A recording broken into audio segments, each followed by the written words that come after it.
हरे कृष्णा।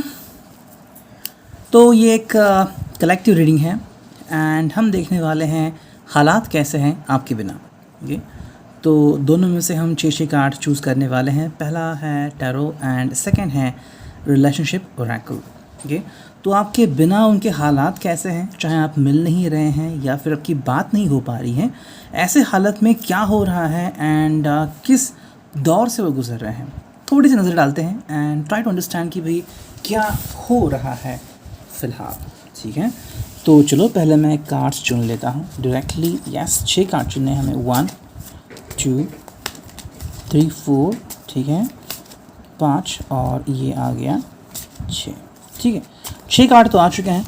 अब relationship Oracle से भी 6 कार्ड चुनते हैं। मेरे हिसाब से ये काफ़ी होंगे, फिर भी देखते हैं अभी रीडिंग कैसे आने वाली है। ठीक है, 4 कार्ड आ चुके हैं, अभी 5वां एंड ये आ गया है कार्ड 6। ठीक है, सो लेट्स कंटिन्यू नाउ, देखते हैं रीडिंग कैसे आती है।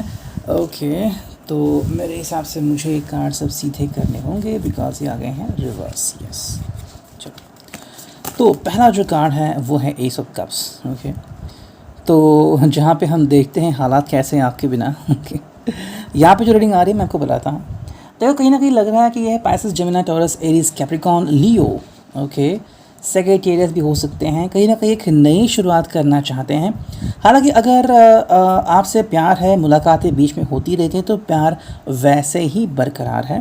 तो ये इनिशियल स्टेज हम कह सकते हैं। यहाँ पे डीप इन्वॉल्वमेंट नहीं दिखती, लेकिन जो चीज़ें यहाँ पे एक नई शुरुआत करना चाहते हैं। तो अगर हाल से बेहाल है, काफ़ी दिनों से मिल नहीं पा रहे हैं, लॉकडाउन में फंस गए हैं, अटक चुके हैं एंड आपसे बातें नहीं हो पा रही हैं, तो कहीं ना कहीं कोशिश करने वाले हैं कि भाई आपसे मिले एंड आपसे बातें करें।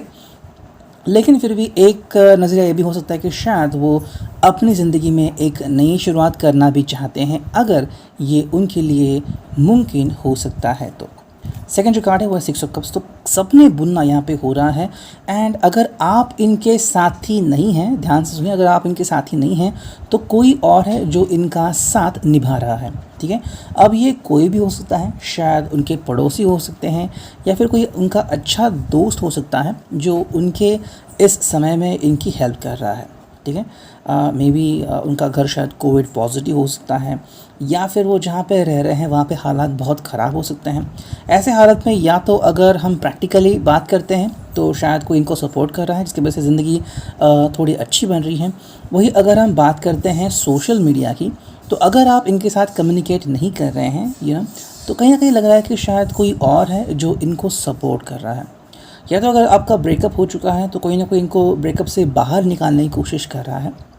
लेकिन अगर ऐसा नहीं है तो शायद कोई और है जो इनसे कम्युनिकेट करना चाहता है। नेक्स्ट कार्ड है यहाँ पे, वो है पेज ऑफ कप्स। तो पेज ऑफ कप्स से हम देख सकते हैं कि भाई ये पर्सन प्यार के बारे में सोचता है। दिस पर्सन जो भी है वो स्कॉर्पियो है या Sagittarius, taurus, Aries and Capricorn हो सकते हैं। ये पर्सन प्यार के बारे में काफ़ी सोचते हैं एंड ऐसे हालात अभी उनके जहन में हो चुके हैं, दिल में हो चुके हैं कि वो प्यार के बिना रह नहीं सकते। ठीक है, तो अगर आपने सच में इनका त्याग कर दिया है तो शायद ये अपना दिल लेके कहीं ना कहीं घूम ज़रूर रहे हैं, may be searching for a suitable partner, suitable person. अगर ऐसा नहीं है तो ये जो पर्सन है ये शायद आपसे बातचीत करने के लिए बेकरार भी हो सकते हैं। हालांकि जो नेक्स्ट कार्ड है वो है 10 ऑफ कप्स। तो कहीं ना कहीं ये चाहते हैं कि अगर आपका कहीं ना कहीं ब्रेकअप हो चुका है या फिर आप दोनों एक्स बन चुके हैं तो दोबारा कोशिश करना चाहते हैं कि आप दोनों एक हो जाएं। हालांकि ये उनकी दिली ख्वाहिश है, सोचते ज़रूर है ऐसी बातों के बारे में, Aquarius, Gemini, Pisces, taurus, Aries, Capricorn. लेकिन कैसे होगा ये सब तो एक गुत्थी है। ठीक है, नेक्स्ट कार्ड है वो है 2 ऑफ वॉन्ड्स। कहीं ना कहीं उनको लग रहा है कि शायद आप दोनों साथ में वापस से आ सकते हैं, बातें फिर से शुरू हो सकती है और इसकी चाबी उनको मिल गई है। मे बी कोई एक फ़ोटो उनको मिल गया है जो आपसे साझा करना चाहते हैं। इस हाल वो आपसे अपनी दिल की फीलिंग बयां कर सकते हैं, शायद सोशल मीडिया पे आपसे बात कर सकते हैं। वही जो फाइनल कार्ड आ गया है वो है 6 ऑफ वॉन्ड्स। तो कहीं ना कहीं ये चाहते हैं कि आप और ये वापस से एक हो जाएं, आपके बारे में ही सोचते रहते हैं। हालांकि यहाँ पे एंगेजमेंट एंड शादी ये चीज़ें दिखती हैं, तो अगर ऐसा नहीं है तो शायद ये पर्सन आपको स्टॉक कर रहा होगा। ठीक है, नेक्स्ट कार्ड यहाँ पे आ चुका है, पहला ही कार्ड है ब्रेकअप। तो कहीं ना कहीं यहाँ पे उनका ब्रेकअप हो चुका है। हालात बहुत ही कठिन है उनके लिए, अगर ज़िंदगी जीने को हम तरीका कहते हैं तो ये तरीका इनके हाथ में बिल्कुल नहीं है। हालात बेकाबू हो गए हैं एंड शायद इनसे वो परेशान हो चुके हैं। जब आपका साथ इनको मिल रहा था तो बहुत ही अच्छे थे, बहुत ही कूल थे, लेकिन अगर अब हम देखते हैं तो हालात बिगड़ गए हैं एंड ये अपने आप से बहुत खफा है। कई बार ऐसा होता है कि हम अपने आप से चिढ़ जाते हैं कि अब करूँ तो क्या करूँ, मतलब करने के लिए तो बहुत कुछ होता है। जस्ट इमेजिन वो दिन जब आपको अपना फ़ोन मिल गया होगा, चाहे वो वन प्लस हो या फिर रियलमी हो, ओप्पो हो या फिर आईफोन हो, आपकी खुशी का ठिकाना नहीं होगा। लेकिन जब दिल टूटता है तो उनकी भी कोई वैल्यू नहीं रहती। आप उस फ़ोन को सोफे पे यहाँ पे यूँ फेंक देते हो कि मतलब उनकी कोई वैल्यू ही नहीं है। क्यों? क्योंकि आपका दिल टूट गया है। अब अगर दिल टूट गया है तो कम्युनिकेशन करने से होगा क्या? सेकंड जो कार्ड है वो है बर्डन। तो एक अजीब सा बर्डन उनके दिल पे आ चुका है। मतलब हम कहते हैं ना कि अब ये इससे उभारू कैसे। देखो, सामने वाले को या फिर इन्होंने अगर अपने घर वालों को बताया नहीं तो इनको तो लगता है भाई क्या हो गया है इनका ऐसा। जनरली तो लोगों को पता है कि अगर किसी का मूड ऑफ हुआ है या फिर डिप्रेस पर्सन रहता है तो या तो फाइनेंशियली कुछ हो चुका है या तो किसी ने कुछ बोल दिया है, एंड थर्ड ऑप्शन जो बहुत ही कॉमन होता है वो है ब्रेकअप। तो कहीं ना कहीं इनके दिल पे बर्डन बहुत बढ़ते जा रहा है और अब खुद को संभाले कैसे ये उनको समझ में नहीं आ रहा है। देखो, ये ज़िंदगी में एक शुरुआत तो करना चाहते हैं लेकिन आपके बिना ये उभर नहीं सकते। अगर हालात बेकाबू हो चुके हैं या फिर ये किसी के एक्स बन चुके हैं, हाल ही में ब्रेकअप हुआ है तो उससे उभर नहीं पा रहे हैं, एक अजीब सा बर्डन वो महसूस कर रहे हैं। अब इस बर्डन से कैसे उनको निकलना है इनके बारे में उनको खुद ही सोचना है। नेक्स्ट जो कार्ड है वो है मेमोरीज़। मेमोरीज़ हॉन्ट करते हैं, परेशान करते हैं। आपने कई बार देखा होगा कि जब लोग प्यार में होते हैं तो फ़ोटो खींचते हैं, बहुत फ़ोटो खींचते हैं, लेकिन वही एहसास आपको काफ़ी दर्द देता है जब वो व्यक्ति आपको कुछ गलत सलत बोलता है या फिर आपके बारे में गलत सलत बोलता है या आपका रिश्ता टूट जाता है। तब अगर आप फ़ोटो देखते हैं तो शायद ऐसा होता है कि आप ही फ़ोटो देखते हैं, लेकिन जो आपसे प्यार करते हैं वो इन फ़ोटों को फेंक देना चाहते हैं क्योंकि मेमोरीज ट्रबल्सम होते हैं। शायद आप उनसे कनेक्ट करना चाहते हैं। अब डिपेंड करता है कि ये क्या महसूस करते हैं। मे बी उसके बारे में बहुत सोचते हैं, लेकिन हालात ऐसे हैं कि अगर वो आपसे कम्युनिकेट करते हैं, क्या आप उनको आपसे कम्युनिकेट करने देंगे? रीयूनाइट होने के चांसेस उनको काफ़ी लग रहे हैं, आपसे जुड़ना चाहते हैं। अब देखो, ये शायद हो सकता है कि आप इनमें कुछ बदलाव लाना चाहते हैं। जैसे कि कुछ लोग हैं जो स्मोक करते हैं, ड्रिंक करते हैं। मे बी आप इनसे कहा है कि कोरोना आ चुका है फिर भी इन्होंने अपनी आदत नहीं बदली, and may be you are scared. ये हो भी सकता है, मतलब ये शायद कोई ज़्यादा बोलेगा नहीं, लेकिन कोरोना की हालत ऐसी है कि कभी भी कुछ भी हो सकता है। एक पत्रकार थे TV9 के, उनकी भी हालत बिगड़ गई एंड वो ये अपना शरीर छोड़ के चले गए।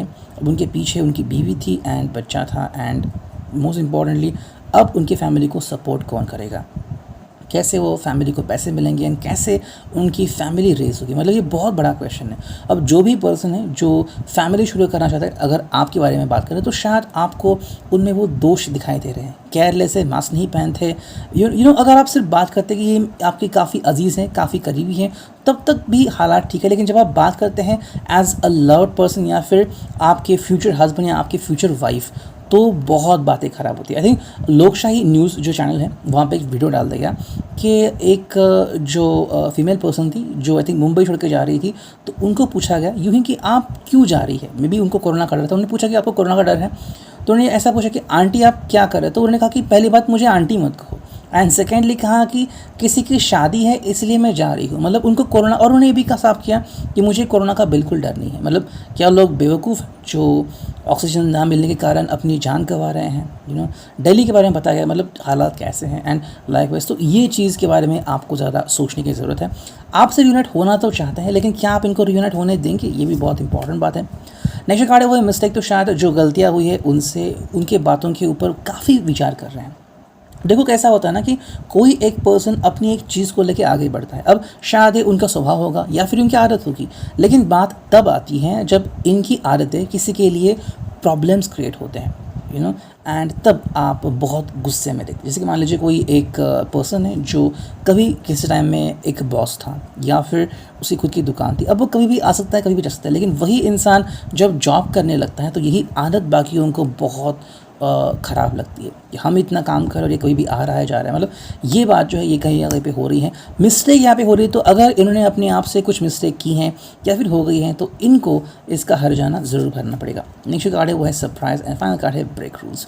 तो कहीं ना कहीं मुझे लग रहा है कि ये पर्सन आपको सरप्राइज़ देने के फिराक में है एंड मुझे लग रहा है कि आप भी इनको सरप्राइज़ देना चाहते हैं। मे बी आप इनको जल्द ही माफ़ कर दोगे एंड आप शायद कहोगे कि भाई कम ऑन। आई थिंक अगर आप है वर्गो, टॉरस, कैप्रिकॉन, सैजिटेरियस एंड लियो तो आप इनको शायद माफ़ कर रहे हो एंड आप कह रहे हो कि I am ready to accept you again, लेकिन आपको कुछ रूल्स ब्रेक करने हैं। मतलब आपने इनके बारे में कुछ कहा है कि आपको ये नहीं करना है, वो नहीं करना है, शायद आपने भी वो जो अंदाज है अपना तोड़ दिया है। मे बी आप उनसे काफ़ी ज़्यादा प्यार करते हैं, इसलिए शायद आप किसी रूल को ज़्यादा घुमा फिरा नहीं रहे, लेकिन हाँ कुछ तो आदतें हैं जिनके बारे में आप उनको धीरे धीरे ज़रूर बोलेंगे कि आपको ये चेंज करना होगा, आपको वो चेंज करना होगा। तो कहीं ना कहीं ये बातें आपके दिल में चल रही है। Gita reading, I hope it resonate. Thank you, take care, signing off, me and you, tarot.